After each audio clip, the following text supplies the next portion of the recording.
firman Tuhan itu tiada berubah, sama seperti Tuhan Yesus yang tidak berubah, dahulu, sekarang, sampai selama-lamanya. Pada malam hari ini kami datang mendengar firman Tuhan yang adalah kekekalan itu, yang adalah Allah itu sendiri. Bapa di sorga, lewat pendengaran firman Tuhan kami diharapkan untuk semakin mengerti akan segala rencana Tuhan dalam hidup kami. Apa yang menjadi maksud firman itu sendiri terhadap kami, yaitu supaya kami menjadi mempelai wanita yang dipersiapkan untuk dijemput mempelai pria surga, dibawa ke Yerusalem yang baru.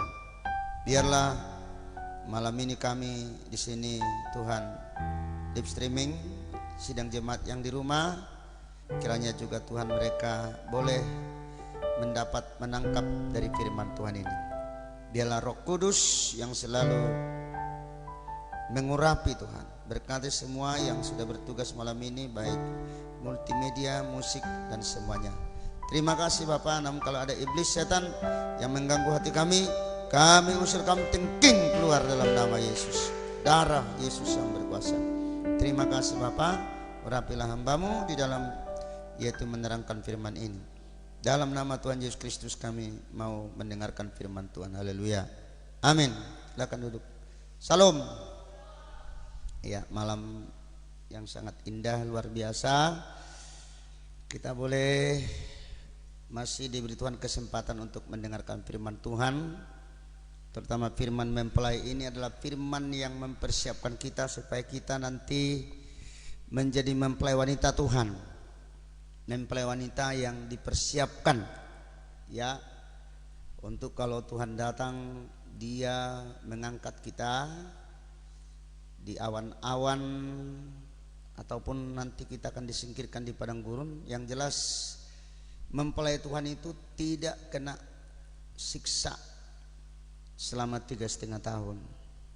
Ya, kalau mereka yang tertinggal itu mati, tapi nanti akan dihidupkan dan masuk dalam kerajaan 1000 tahun. Nah, itu adalah tidak mempelai. Ya, yang mempelai itu adalah yang dipersiapkan menjadi mempelai yang diangkat bersama Tuhan. Jadi kalau mereka itu nanti mati dan tidak menyangkal Tuhan, mereka akan bangkit dan mereka akan masuk dalam kerajaan 1000 tahun. Itu kan dalam kitab Wahyu pasal 20 ayat 4 katakan bahwa mereka itu yang tidak menyangkal Tuhan tapi tetap setia, tapi mereka kena penggal kepalanya, mati tapi bangkit dalam kerajaan 1000 tahun. Berarti mereka tidak terangkat. Sedangkan mempelai sebenarnya adalah satu kedudukan yang sangat-sangat tinggi kualitasnya. Ya, itu makanya kita berdoa. Tidak salah kita bicarakan firman ini. Ya, firman mempelai namanya. Kita sudah membahas kitab Kidung Agung dari ayat 1 sampai ayat yang ke-12. Sekarang kita lanjutkan dalam ayat yang ke-13 sampai dengan yang ke-17. Coba kita buka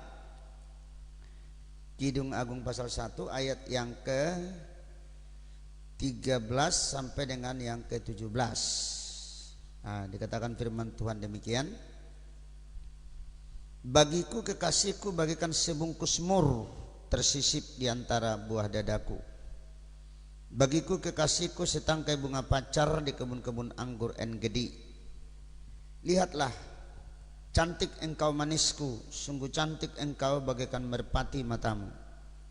Lihatlah, tampan engkau kekasihku sungguh menarik, sungguh sejuk petiduran kita. Dari kayu aras balok-balok rumah kita, dari kayu eru papan dinding kita. Saudara ya, ini adalah akhir dari pasal 1, di mana semalam kita sudah ukur semua, di apply dari tabernakel, diterapkan gitu ya, diekspos dari alat-alat tabernakel. Kemarin kita sudah bicara bagaimana mempelai laki-laki dan mempelai perempuan puji memuji. Dikatakan bahwa ayat 12b dikatakan semerbak bau narwastuku, itu gambaran daripada penyembahan atau mesbah dupa. Ya, dari ayat 13 sampai 14 ini Kidung Agung pasal 1 ayat 13 sampai 14 ini dalam di-apply dengan tabernakel ini kepada mesbah dupa. Mesbah dupa itu artinya penyembahan. Ayat 15 dan 16 ini diekspos dari pintu tirai dari tabernakel ya, 16. Kemudian ayat 17 yang terakhir disebut sampai ke tabut perjanjian yang berada di ruang maha suci, ruang maha kudus. Nah, jadi dari susunan tabernakel ini saudara, rencana tabernakel ini ya, Kidung Agung 1 ayat 2a itu mesbah korban bakaran ya, itu disebut dengan ciuman perdamaian, kemarin sudah kita dengar ya.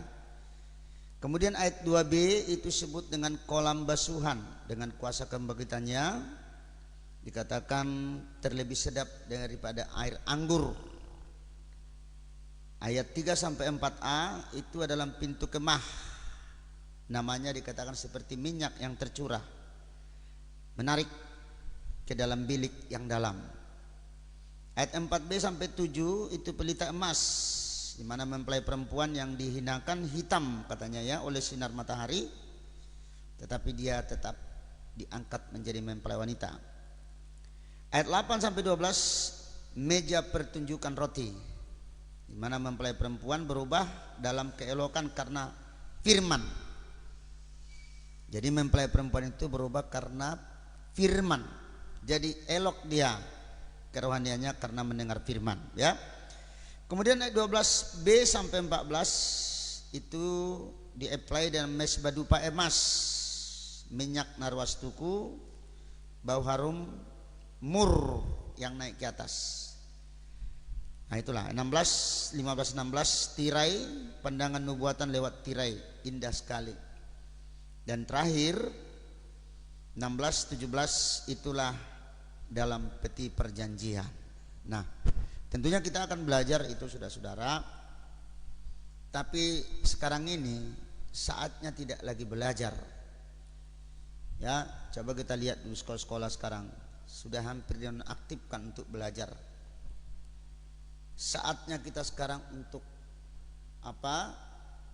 Persiapan diri, karena kedatangan Tuhan yang sudah sangat dekat. Iya, makanya dikatakan tadi ayat yang ke-13 14, coba 13. Ya. Bagiku kekasihku bagaikan sebungkus mur tersisip di antara buah dadaku. Bagiku kekasihku setangkai bunga pacar di kebun-kebun anggur En-Gedi. Jadi katakan saudara, kekasihnya itu sebungkus mur. Mur adalah getah yang keluar dari batang pohon mur yang dilukai, ya, sehingga getah mur ini harum, dan ini biasanya dipakai oleh mempelai wanita dalam upacara pernikahan, ya, upacara pernikahan. Itulah mur. Jadi mur ini saudara-saudara, dia dilukai dulu pohon baru keluar getahnya. Itu gambaran daripada korban Kristus.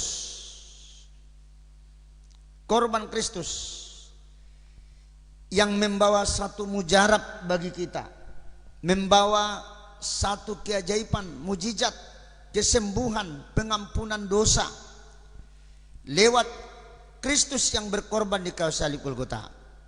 Coba kita buka dalam kitab Yesaya pasal yang ke-53 ayat yang ke Yesaya 53 ayat yang ke-5 atau yang ke-4 mulai ya. Kita lihat di situ saudara-saudara. Ya 4. Tetapi sesungguhnya penyakit kitalah yang ditanggungnya dan kesengsaraan kita yang dipikulnya.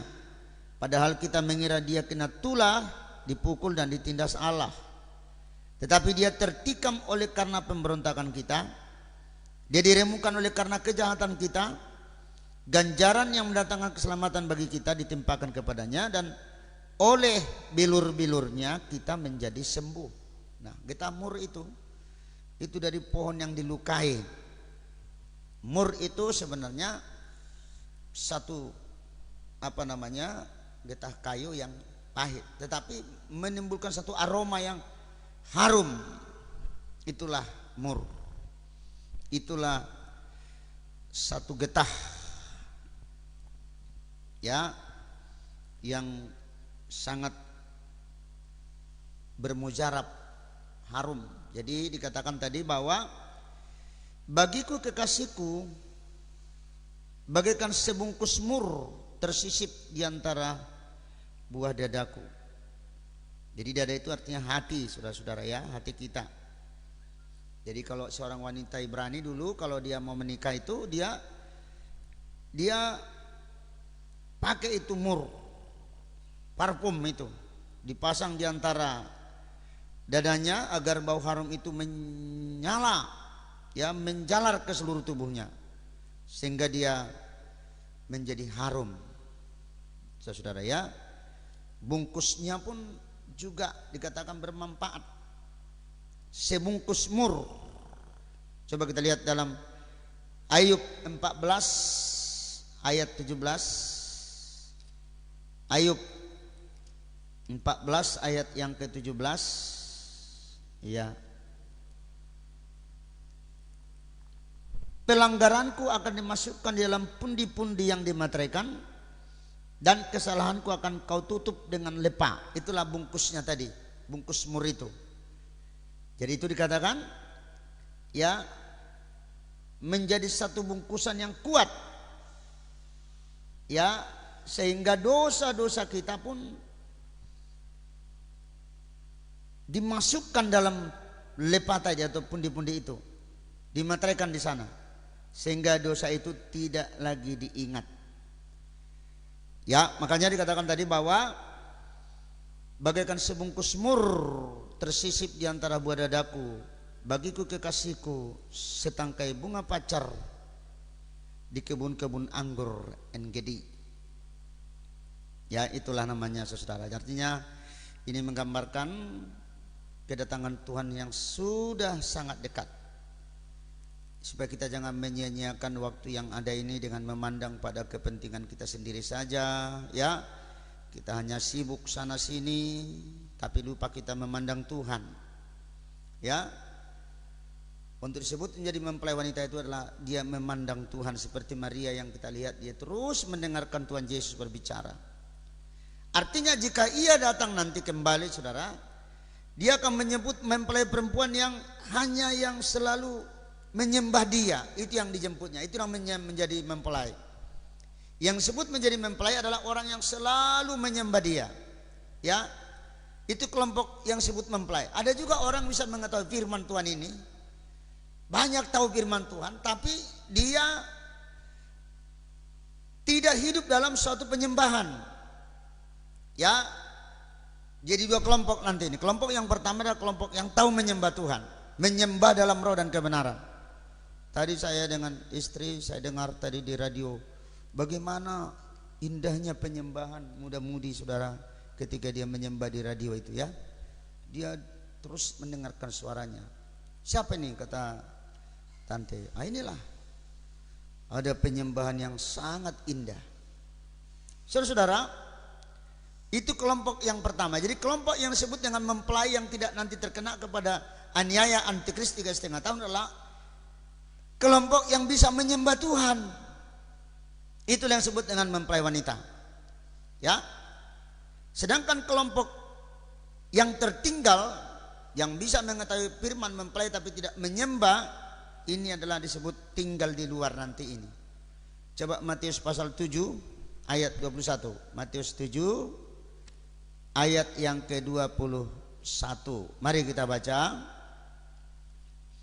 Ya, ayat 21. Coba kita baca Matius 7 ayat 21. Bukan setiap orang yang berseru kepadaku Tuhan, Tuhan akan masuk ke dalam kerajaan sorga, melainkan dia yang melakukan kehendak Bapakku yang di sorga. Ya. Ayat 22, pada hari terakhir banyak orang akan berseru kepadaku Tuhan, Tuhan, bukankah kami bernubuat demi namamu dan mengusir setan demi namamu dan mengadakan banyak mujizat demi namamu juga. Pada waktu itulah aku akan berterus terang kepada mereka dan berkata, aku tidak pernah mengenal kamu. Enyahlah daripadaku kamu sekalian pembuat kejahatan. Nah, ini adalah kelompok yang tidak mau melakukan firman. Ya, yang tidak mau melakukan firman artinya tidak mau menyembah dan tidak bisa menyembah. Ya, ini akan tinggal di luar pintu nanti. Sehingga diketok-ketok, Tuhan buka Tuhan, buka Tuhan, kami mau Tuhan, kami mau Tuhan. Oh, aku tidak kenal kamu. Ya, jadi ini perlu kita renungkan malam ini, saudara. Bagaimana sebenarnya kualitas penyembahan kita? Kalau kita hanya sibuk terus dari hari ke hari, tahap apa yang kita kerjakan, ya, tapi nggak sempat menyembah, nggak sempat berdoa, nggak sempat mendengar firman, ya, ini nanti akan tertinggal. Ya, itu makanya kita, ya, usahakan, karena untuk masuk dalam penyembahan ini dikatakanlah pintu yang sempit. Nah, kembali dalam Kidung Agung pasal 1 ayat 13 dan 14 itu, bagiku kekasihku bagaikan sebungkus mur tersisip di antara buah dadaku. Jadi hati kita ini, saudara-saudara, yang sangat dilihat oleh Tuhan. Ya, bagaimana hati kita di dalam menyembah Dia. Kemudian bagiku kekasihku setangkai bunga pacar di kebun-kebun anggur En-Gedi. Ayat 14, ya. Bunga pacar. Jadi itu bunga kurma, itu semacam bunga kurma, bunga yang indah. Ya, setangkai bunga yang indah. Jadi artinya, saudara, dia pandang kekasihnya itu, ya, bagaikan setangkai bunga yang indah. Artinya, saudara, dalam menjalani hidup ini dikatakan kita sebenarnya banyak, tidak ada manusia yang tidak ada masalah dan perkara dalam hidup. Ya, hidup kita ini menjalani hari, apalagi hari-hari yang seperti ini yang disebut dengan lockdown atau PSBB, tidak sedikit orang sudah menjadi miskin. Ya, bank-bank pun sekarang tidak mau minjam karena tagihan-tagihan pun banyak yang sudah menunggak. Akhirnya bank pun tidak mau meminjam lagi. Banyak usaha-usaha menjadi tutup. Ekonomi masyarakat sudah banyak yang sudah mulai menurun dan merosot. Nah, inilah, saudara-saudara, hari-hari yang kita lalui, ya, supaya kita selalu mengingat kepada Kristus. Karena dikatakan dia tadi adalah bagiku kekasihku setangkai bunga pacar, bunga kurma, bunga yang indah, setangkai bunga yang indah. Makanya kalau kita mengalami masalah dan persoalan dalam tekanan-tekanan hidup, rasanya sudah tidak tergambar lagi hidup ini, ingatlah kepada Kristus yang dikatakan bagiku kekasihku setangkai bunga, bunga kurma sebenarnya. Kalau Indonesia bilang bunga pacar, tapi bunga kurma, bunga yang indah. Yesus mengatakan kepada murid-muridnya, jangan kamu khawatir, Apa yang kamu makan, apa yang kamu minum, apa yang kamu pakai. Pandang burung-burung di udara yang tidak menabur, tidak menuai, tapi diberi makan oleh Bapa yang di sorga. Dan kamu lihat bunga itu, kata Tuhan Yesus, itu tidak memintal, tapi itu lebih indah daripada istana Salomo. Terlebih lagi kamu lebih berharga daripada bunga-bunga. Yesus mengatakan, Yesus lihat itu, saudara. Mungkin Yesus juga dalam 2000 tahun lalu pernah merasakan masalah yang besar dalam hidupnya sewaktu dia menjalani pelayanannya. Dan dia melihat kepada bunga itu. Murid-murid juga mengalami kesusahan, masalah, persoalan yang berat. Nah, Yesus membawa murid-murid itu, lihat bunga itu. Ya, pandang itu. Itu tidak memintal. Tetapi itu sudah dirancang oleh Bapa, lebih indah daripada istana Salomo. Terlebih lagi kamu, katanya. Ya, jadi yang katakan bahwa yang penting sama kita adalah carilah dahulu kerajaan Allah dan kebenarannya, maka semuanya itu akan diberikan kepadamu. Amin. Ya, kita saudara-saudara saat-saat seperti ini, ya, lockdown, PSBB, ya kita turuti pemerintah. Apa yang dibilangnya nggak mungkin kita lawan. Pemerintah itulah hamba Allah. Nah, sekarang ini seperti ini kita manfaatkan waktu dengar firman, saudara. Kita dengar firman Tuhan itu, karena firman Tuhan adalah Allah itu sendiri. Terlebih lagi firman ini menyangkut firman nubuatan, firman yang mempersiapkan kita untuk menjadi mempelai. Saya katakan tadi bahwa hanya mereka yang bisa menyembah Tuhan, yang selalu menyembah Tuhan, itu yang menjadi mempelai. Ada banyak orang Kristen soal ibadah, dengar firman, tetapi tidak bisa menyembah. Ini nanti menjadi kelompok yang tertinggal. Ya, kelompok yang tidak disebut mempelai. Jadi mempelai itu ada dua macam. Tapi mempelai yang bisa menyembah Tuhan, yang bisa mendengarkan firman Allah, yang bisa melakukan firman Allah, ini mempelai. Dan ini tidak akan termasuk dalam satu aniaya. Tapi mereka yang tertinggal bisa masuk dalam aniaya dan bisa mati dalam, yaitu penggalan antikris. Tapi mereka akan bangkit dalam kerajaan 1000 tahun. Jadi kita pilihlah, saudara-saudara, apakah kita ini masuk kelompok mempelai atau nanti yang akan siap masuk dalam siksa antikris 3,5 tahun itu. Nah, itu sebabnya kita dengarkan ini, saudara-saudara, firman mempelai ini adalah firman yang membawa kita, ya, supaya kita menjadi orang-orang yang bisa menyembah. Artinya kondisi keadaan kita yang hadapi sekarang ini, ya, kita tidak boleh anggap remeh. Ya, waktunya sudah tidak lama lagi. Ini sekarang di depan kita, saudara, seperti mimpi tapi kenyataan. Ya, supaya kita memancarkan seperti buah mur yang harum. Ya, supaya kita menjadi satu mur yang harum. Paulus katakan, coba mengenai yang harum ini dalam kitab Filipi pasal yang ke-4. Ya, Filipi 4. Kita lihat dalam kitab Filipi pasal 4 ayat yang ke-8. Ya, coba kita baca sama-sama ayat 8. 1, 2, ya.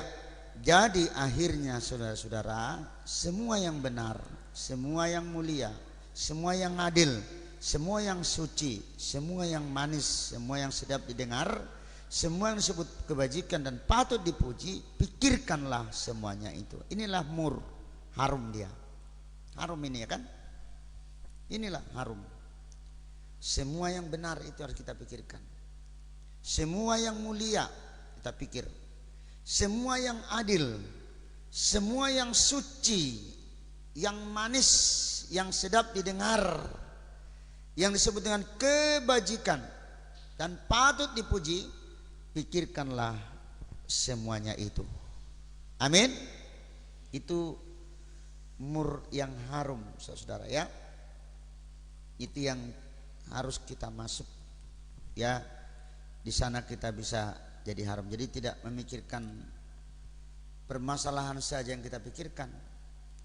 Siapa manusia yang tidak bermasalah di dunia ini? Persoalan, ya, tetapi dikatakan itu yang haram, itu yang benar, mulia, adil, suci, manis, sedap didengar, patut dipuji. Pikirkanlah semuanya itu. Iya, dikatakan tadi, kekasihku, kembali Kidung Agung pasal 1 ayat yang ke-14, kekasihku setangkai bunga kurma, ya, di kebun En-Gedi. Iya, En-Gedi artinya air mancur, ya, atau tempat dalam satu padang rumput yang banyak kambingnya. Nah, dikatakan bahwa kekasihku itu setangkai bunga kurma atau pacar di kebun-kebun anggur En-Gedi. Nah, saudara-saudara, dalam yaitu pelayanan kebun anggur, ya, kebun anggur itu adalah pelayanan di mana seringkali pelayanan ini juga disinilah, seperti inilah saudara-saudara, ya. Ini kebun anggur kadang-kadang seperti ini kondisinya kan, melayani hanya sistem online. Ini belum pernah seumur-umur seperti ini jemaat dirumahkan, ya. Ya, kalau ada mereka punya HP yang bisa dengar di rumah, bagaimana gereja tidak, HP tidak? Ya, saya takut nanti jemaat yang seperti ini jadi gimana perginya seperti ini, ya. Itulah dikatakan kebun anggur ini kadang-kadang berubah-berubah, ya, tetapi dikatakan dia adalah setandan bunga yang indah, ya, dia adalah setandan bunga yang indah, ya. Hidup ini kadang-kadang mengalami perubahan-perubahan yang tidak bisa kita duga. Dikatakan dia seringkali tidak bisa diprediksi oleh manusia. Tapi sekali lagi kita pandanglah dia, saudara, sebagai apa namanya, yaitu bunga atau standar bunga di kebun-kebun En-Gedi, ya, tempat yang indah, saudara-saudara, ya. Berteruskan lagi dalam Kidung Agung 1 ayat 15. Ya, coba kita baca sama-sama ayat 15. Kita baca, ya. Lihatlah, sungguh cantik engkau manisku, sungguh cantik engkau. Terus, lihatlah, tampan engkau kasihku, sungguh menarik, sungguh sejuk petiduran kita. Jadi kalau firman mempelai ini, saudara-saudara, ini adalah satu firman yang indah, ya, di mana dikatakan sungguh cantik engkau manisku, sungguh cantik engkau. Nah, ya, bahwa dia memuji mempelai wanita itu dengan satu pujian yang apa namanya ini, murni, cantik dan manis, ya. Jadi memang manis, cantik, tapi cantiknya bukan cantik duniawi, tapi cantik di sini, saudara, cantik daripada kerohaniannya, ya. Karena dalam kitab Kidung Agung ini dikatakan, ya, sampai 2 kali mempelai laki-laki mengatakan bahwa saking cantiknya, tapi yang dipuji matanya, ya, matanya yang dipuji. Coba kita lihat dari Kidung 4 ayat 1. Kidung 4 1, yang dipuji adalah matanya, ya. Kidung Agung 4 ayat 1. Ya, kita baca sama-sama. Kita baca, ya. Lihatlah, cantik engkau manisku, sungguh cantik engkau, bagaikan merpati matamu di balik telekungmu, Rambutmu bagaikan kawanan kambing yang bergelombang turun dari pegunungan Gilead. Nah, yang dipuji apa saudara? Mata. Ya, 2 kali tadi. Kembali dalam Kedua pasal yang ke-1 yang ke Kedua 1 tadi ayat 13 15 tadi ya, sampai dikatakan 2 kali. Yang dipuji adalah matanya. Ya, sungguh cantik engkau bagaikan apa? Merpati matamu. Jadi mata itu yang dilihat saudara, ya. Jadi itulah keindahan double, karena mata 2 kan, mata kita kan 2. Jadi tidak 1 mata kita tapi 2 mata. Artinya keindahan itu menjadi keindahan yang double, ganda dalam diri kita sebagai mempelai wanitanya. Pertama dikatakan ya, mempelai wanita itu juga harus bersih, dalam pengertian fisiknya juga bersih, rapi, ya, harum, itu dikatakan saudara, ya. Itu penampilan luarnya juga harus bagus, ya, terutama penampilan di dalam manusia batinnya itu, ya. Jadi menjelang kedatangan Tuhan yang akan kita lihat bagaimana penampilan daripada mempelai wanita itu. Dikatakan walaupun banyak mengalami penderitaan dalam hidup, ya, itu disebut dengan tirai tadi, dia akan tetap setia sampai nanti perjalanan daripada mempelai itu adalah tembus ke Yerusalem yang baru. Amin. Mempelai wanita tadi hanya bisa masuk dikatakan mempelai kalau dia apa? Bisa menyembah Tuhan. Tapi kalau tidak bisa menyembah Tuhan, ya, dia akan tinggal di luar. Ya, mari kita saudara memiliki mata mempelai.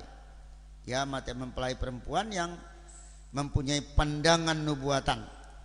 Ya, pandangan nubuatan sama dengan yang dikatakan oleh Paulus, kami ini akan selalu melihat bukan hanya yang kelihatan ini. Ya, kami bisa melihat apa yang tidak terlihat oleh daripada manusia. Coba kita lihat dalam 2 Korintus 4 ayatnya yang ke 17. 2 Korintus 4 ayat 17. Nah, mari kita baca, saya baca ayat 17 ya. Dikatakan demikian, sebab penderitaan ringan yang sekarang ini mengerjakan bagi kami kemuliaan kekal yang melebihi segala-galanya, jauh lebih besar daripada penderitaan kami. Sebab kami tidak memperhatikan yang kelihatan, melainkan yang tak kelihatan. Karena yang kelihatan adalah sementara, sedangkan yang tak kelihatan adalah kekal. Jadi katakan di sini saudara, penderitaan ringan,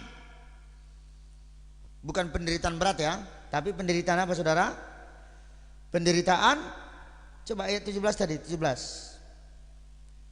Ya, sebab penderitaan ringan yang sekarang ini mengerjakan bagi kami kemuliaan kekal yang melebihi segala-galanya, jauh lebih besar daripada penderitaan kami. Itulah penderitaan, disebut dengan pintu tirai. Menderita. Ada satu agama yang mengatakan hidup ini adalah sengsara. Ya, tetapi kita saudara sengsara bukan karena sengsara karena dunia ini, tapi memang sengsara kita. Kalau kita mengikut Tuhan Yesus, kita tetap setia, tetap kita ikut menderita bersama dengan Tuhan, maka dikatakan adalah ya, mengerjakan bagi kami kemuliaan kekal yang melebihi segala-galanya, jauh lebih besar daripada penderitaan kami. 18.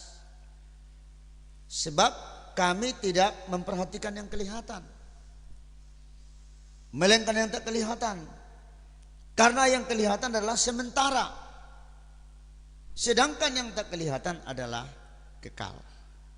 Iya, itulah mata mempelai. Mata mempelai itu memperhatikan yang tak kelihatan. Kalau mata dunia ini yang dilihatnya. Itu makanya saudara, Kadang-kadang kalau kita menangis, mencucurkan air mata itu perlu sekali. Ya, dalam persoalan hidup, persoalan rumah tangga, persoalan ini dan itu, kalau kita menangis saudara, itu sebenarnya adalah sangat berguna air mata kita itu. Sehingga pandangan kita hanya tertuju kepada Kristus itu sendiri. Itulah dikatakan dalam pintu tirai. Ya, lihat sungguh cantik engkau manisku, sungguh cantik engkau. Lihat tampan engkau kekasihku, sungguh menarik, sungguh sejuk petiduran kita. Itulah pintu tirai, tempatnya di mana mempelai itu akan tembus ke pintu tirai dan akan melihat tabut perjanjian di ruang maha suci. Ya, dia akan melihat tabut perjanjian, yaitu rumah mempelai. Ya, ada rumah mempelai. Rumah mempelai dikatakan tadi, ya, sungguh sejuk petiduran kita. Itulah rumah mempelai. Di mana dalam tabernakel ini saudara lihat, ya, itu ada di situ tempat, ada ruang suci dan ada ruang maha suci. Pintu tirai itu saudara, itu sudah dirobek ketika Kristus mati di kayu salib Golgota. Sehingga mempelai itu melihat bahwa di dalam ruang maha suci itu ada tabut perjanjian. Di sanalah tempatnya mempelai itu. Ya. Ayat yang ke-16 tadi, sungguh sejuk petiduran kita. Disitulah yaitu rumah mempelai.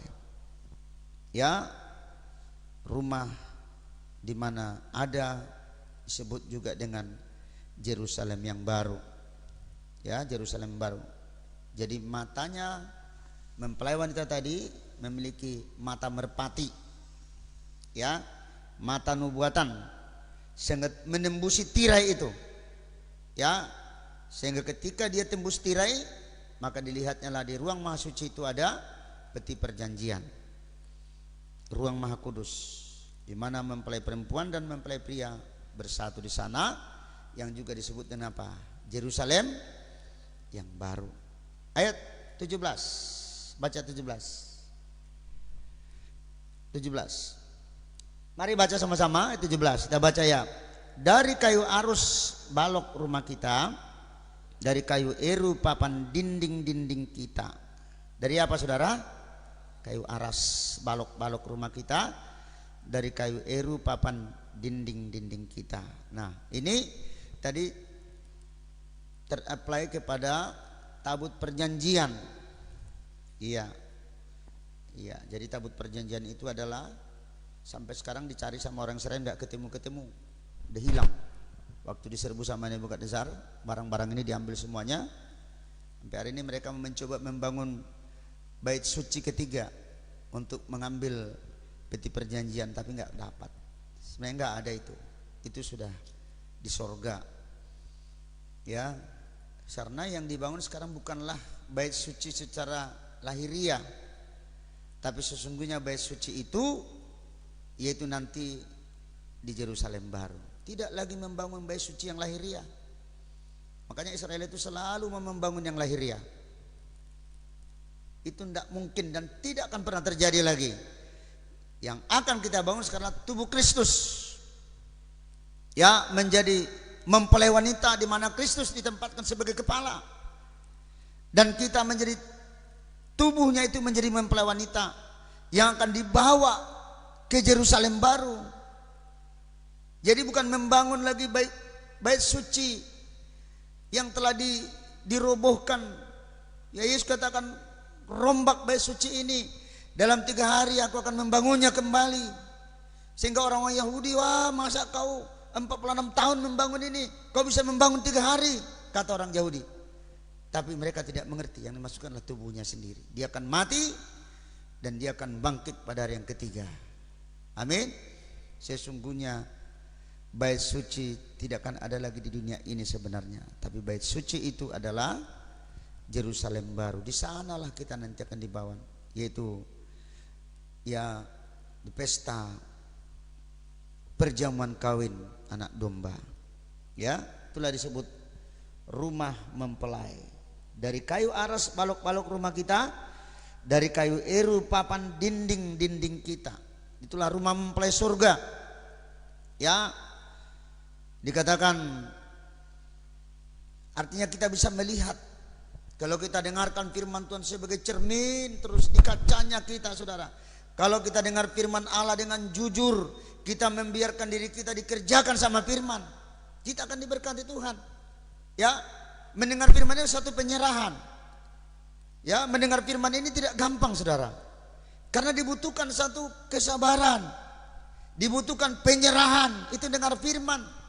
Namanya firman Tuhan untuk menyucikan kita. Ya, kita serahkan diri kita untuk dikerjakan sama firman Allah. Ketika kita membiarkan diri kita dikerjakan sama firman Tuhan, maka semua cacat celah kita akan kelihatan, borok-borok kita akan kelihatan, dosa-dosa kita akan dilihat, kemudian disucikan dengan kuasa darahnya. Disitulah saudara-saudara kita akan melihat firman ini seperti cermin, ya, yang bisa melihat sejauh diri kita ini. Coba lihat dalam kitab Yakobus, ya, Yakobus 1 ayat 22. Yakobus, lihat Yakobus 1 ayat yang ke-22. Ya, mari baca sama-sama. 1, ya. Tetapi hendaklah kamu menjadi pelaku firman dan bukan hanya mendengar saja. Sebab jika tidak demikian kamu menipu diri sendiri. Sebab jika seorang hanya mendengar firman saja dan tidak melakukannya, ia adalah seumpama seorang yang sedang mengamat-amati mukanya yang sebenarnya di depan cermin. Baru saja yang memandang dirinya ia sudah pergi, atau ia segera lupa bagaimana rupanya. Nah, inilah orang yang dikatakan firman itu seperti cermin. Ya, dengar firman tapi tidak mau melakukan. Begitu dikaca firman, dikaca dirinya, kaca-kaca terus pergi, nggak ingat lagi. Ada orang bilang memang bagus firman Tuhan ini, bagus juga ya sampaikan, tapi ya untuk seperti itu saya nggak mampu. Nah, dibilangnya gitu, ya. Saya nggak bisa lah kalau untuk seperti itu, bagus juga, tapi sampai seperti nggak masuk di akal katanya gitu, ya, gitu saudara. Tapi firman Tuhan bukan hanya sekedar melihat cacat celah kita, tapi sebenarnya firman itu, saudara, untuk sampai dia menampilkan pribadinya untuk melihat kemuliaan Allah lewat firman Tuhan itu, sehingga kita melihat kemuliaan Allah yang besar lewat tampilan daripada firman Tuhan. Amin. Iya, saudara-saudara, ya. Jadi mari kita, saudaraku, untuk bersedia dikoreksi firman, bersedia kita, ya, diperbaiki firman Tuhan, ya, karena firman Tuhan itu nanti akan membawa kita dari kemuliaan sampai kepada kemuliaan. Itu sasarannya, saudara, ya. Firman itu bertujuan untuk membawa kita dari kemuliaan sampai kepada kemuliaan. Itu tujuan firman. Tapi memang gak gampang mendengar firman, apalagi firman mempelai ini, ya. Ini di sini dituntut kesabaran kita, bagaimana kita bisa berdoa supaya kita mengerti firman Tuhan, supaya kita bisa tidak hanya seperti tadi hanya berkaca sebentar, ya, kemudian lupa lagi, ya, tapi kita berkaca firman Tuhan sehingga kita, ya, saudara, dikoreksi dengan firman itu dan akhirnya kita dipersiapkan menjadi mempelai wanita. Nah, saudara, itulah pada malam ini kita bersyukur, ya, sudah selesai Kidung Agung pasal 1 yang dikatakan tadi dari kayu aras, kayu balok rumah kita, dari kayu eru papan dinding-dinding kita. Itulah rumah mempelai. Lewat cermin firman Tuhan yang selalu menggarap kerjakan kita akan dipersiapkan menjadi mempelai, artinya mampu untuk menyembah Tuhan. Haleluya. Mampu untuk apa, saudara? Menyembah Tuhan. Hanya orang menyembah yang bisa jadi mempelai. Orang tak bisa menyembah, dia nanti akan tinggal di luar. Oke? Firman Tuhan.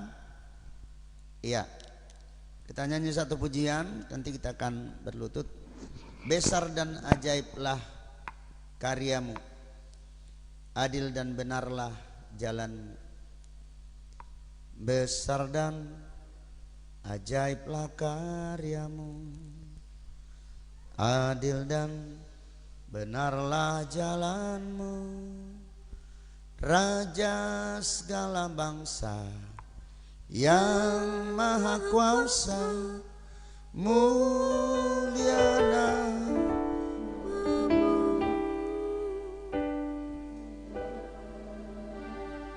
Mari kita akan berlutut, langsung aja kita berlutut. Haleluya. Kita akan berlutut. Haleluya.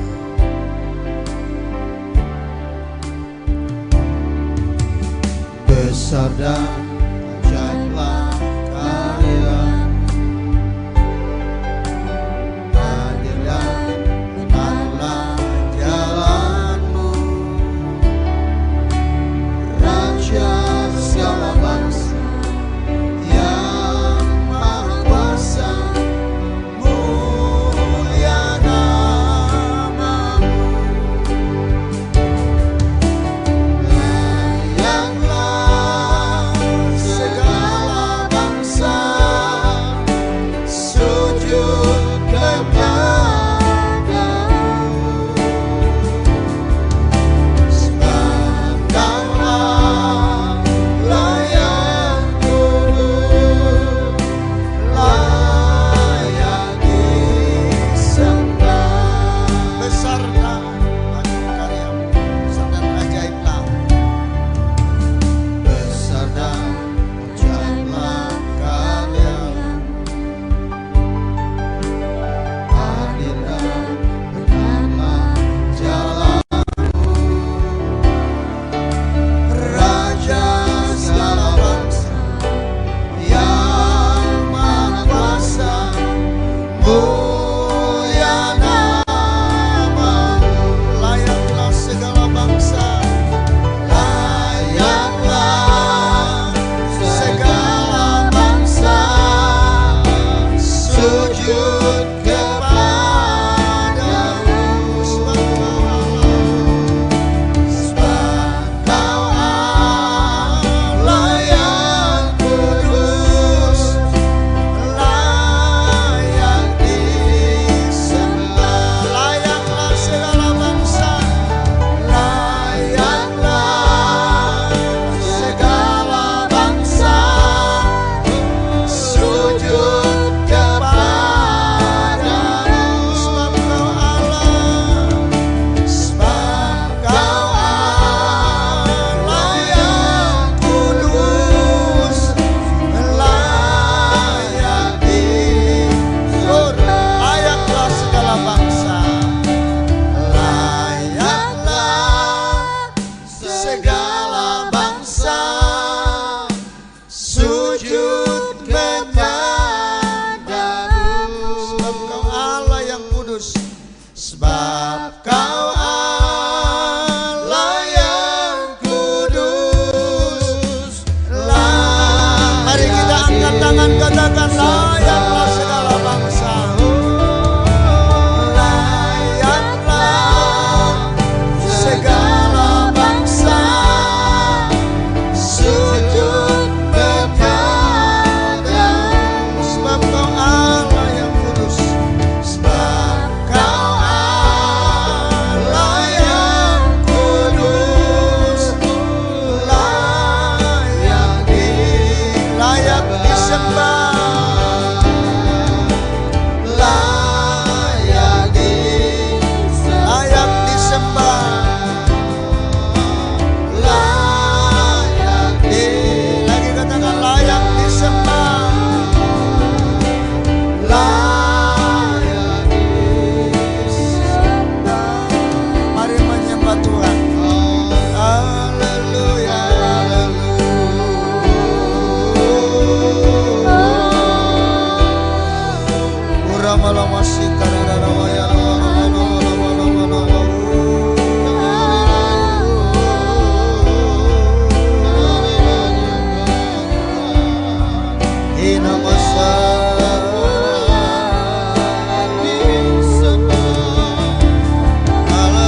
besar dan ajaiblah karyamu,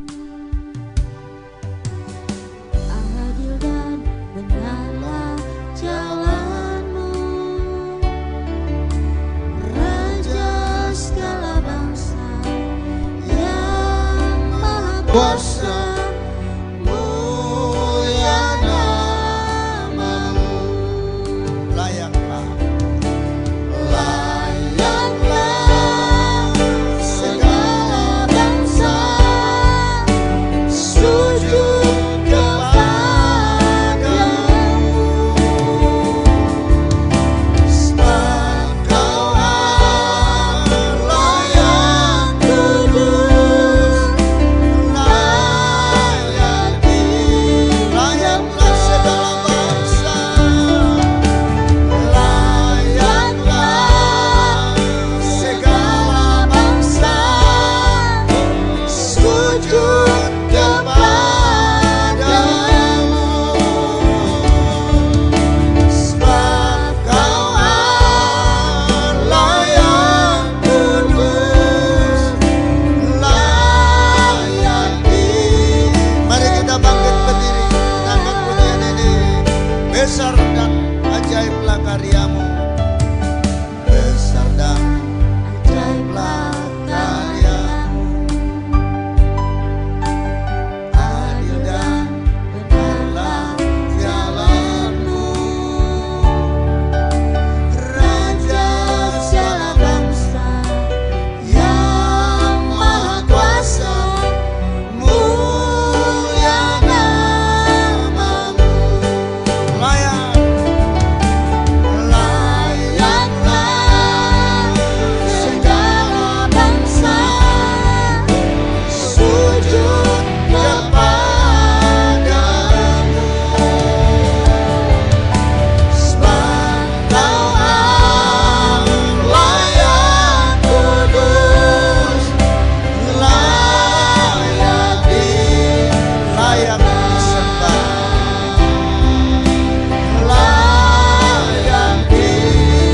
layak disembah, layak disembah. Benar Tuhan, itulah penyembahan kami. Biarlah segala bangsa sujud menyembah kepadamu, menyembah kepada Yesus Sang Mempelai pria surga, di mana kami Tuhan lewat firman mempelai ini dipersiapkan untuk menjadi sidang jemaat sebagai penyembah-penyembah dan penyembah siang dan malam, sehingga ketika Tuhan Yesus datang di awan-awan, kami akan terangkat bersama Dia di angkasa. Terima kasih ya Bapa di surga.